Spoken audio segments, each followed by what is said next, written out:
Previously on the last emergency broadcast. 예, 여기가 화장실인데요. 예. 누구? 친구. 그 친구 누구? Yang buka ơi, lepas. Mampene. Lepas, kabar aku eh. Kabar aku eh, lepas.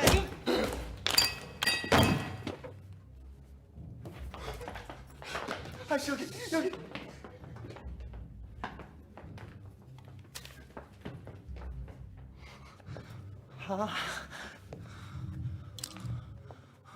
나이 씨발놈이.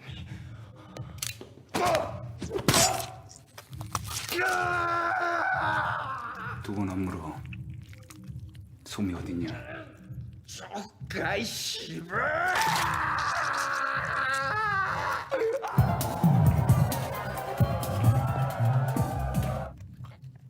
그래서 솜이를 그 개미굴에 팔았다고. 나도 몰라. 만석이 종석이 그 새끼들이 알아. 그놈들 어딨냐?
Hopefully you guys enjoyed that. I certainly did. Thank you, Sheep, for making that video.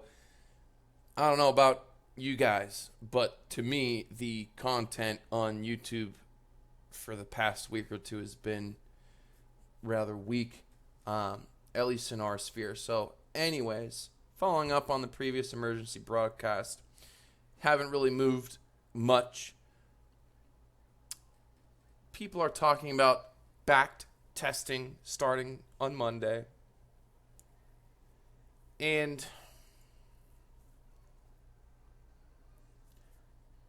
Bakkt is most likely, in my opinion, not going to be the bullish savior that everyone thinks it's going to be.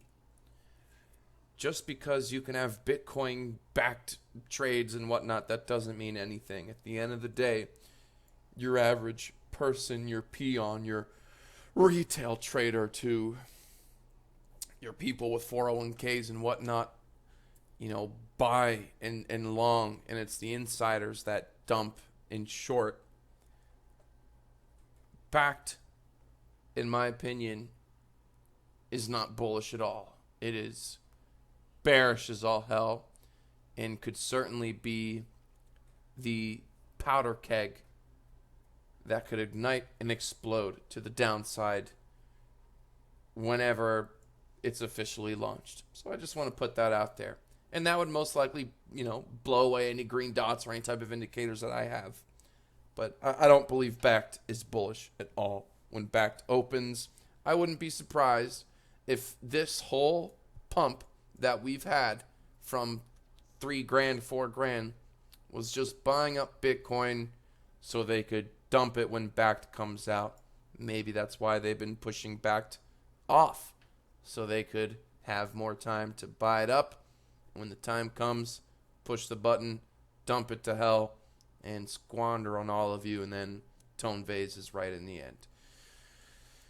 Now, on the brighter side, looking at the 8-hour, right? So the 8-hour looked like we could be leaning to the downside, but I wasn't so, I was still a little optimistic because in other time frames, the smaller time frames, they've been leading upwards. So I believe that, you know, this 8-hour wave can still curve up, which it looks like it's starting to. Same thing with the 6-hour, if it loads here. Same thing with the 6-hour, right? Came down a little bit from 10.7s down to, you know, 10.3, 10.4s, whoop-de-doo. But she could be curving off, could be forming another wave. Going to the daily. Curving off a little bit as well on the daily. On the downside. We'll see what happens tomorrow, folks. We'll see what happens tomorrow. Wouldn't be surprised if we're in a Swedish shuffle, if the price goes down into the channel, or if it pumps. But I'm liking this 3-hour. Transaction flow increasing. Looks like it's overall increasing here. It's curved off in this real time on the 2-hour, going to the 1. 1 hour, it's kind of curving down a little bit. Really, let's be honest, we just made this video so we could see part 2 of this video. Potential short opportunity right here. Mixed signals, mixed time frames, which again is why overall on both thumbnails of the last two of the 3 videos, what was on my thumbnail? Patience. The word patience. There is no rush. If it does pump up and you miss something, or if it dumps and you miss something, no big deal. It's going to be here tomorrow. But it's better to be patient and safe than to gamble and get wrecked. The whole point of us trading Bitcoin and crypto is not to gamble and hopefully win a bunch. It's to slowly add more to our portfolios. Maybe cash some out, pay yourself, do some stuff, buy some land, buy some cars, buy some food, stack some Bitcoin, buy some shit coins if that's what you're into. The volume figure. Volume is low, and so the moves have been small. I mean, the waves have been accurate. Just the moves have been small, you know, so if you really wanted to play, you know, right here, this was 105.82. You know, these $50, $75 moves, and more power to you. You can make money with it. You can pump up that leverage, let her rip, close the position, maybe use limit so you save yourself on having to pay the market fees, even though they are very small when it comes to Bybit. If you're playing these little positions, you know, it does count. Other than that, looks like we got some profit logs. Profit logs are pouring in. These are public for everyone to access. First time using market sniper flopping. I'll see if it is inside from Discord. I've straight up changed my mindset. The bots can be beat. Nice. People are getting confidence. People are just becoming better traders, better forms of themselves every single day, every single person that comes in. So, other than that, folks, that's really all I got for you. We'll see what happens tomorrow. We'll see what happens tomorrow, folks. Bakkt is not bullish. Bakkt is going to be bearish. Just like the futures. Everyone goes, well, why don't the futures coming out? They can long Bitcoin. Why don't they just long? Why don't they just long? It's way harder to keep a price up than it is to push it down. Let me repeat that. It is way harder to keep a price up while other people are selling against you than it is to dump it and push it down. The path of least resistance is to dump and to bet on it, dump it, Bitcoin backed, double dump. They're going to take their Bitcoin, dump it ×2. So will you be prepared? Bakkt is bearish, and Jimbo, we'll see Jimbo again for those of you who've been around. Peace.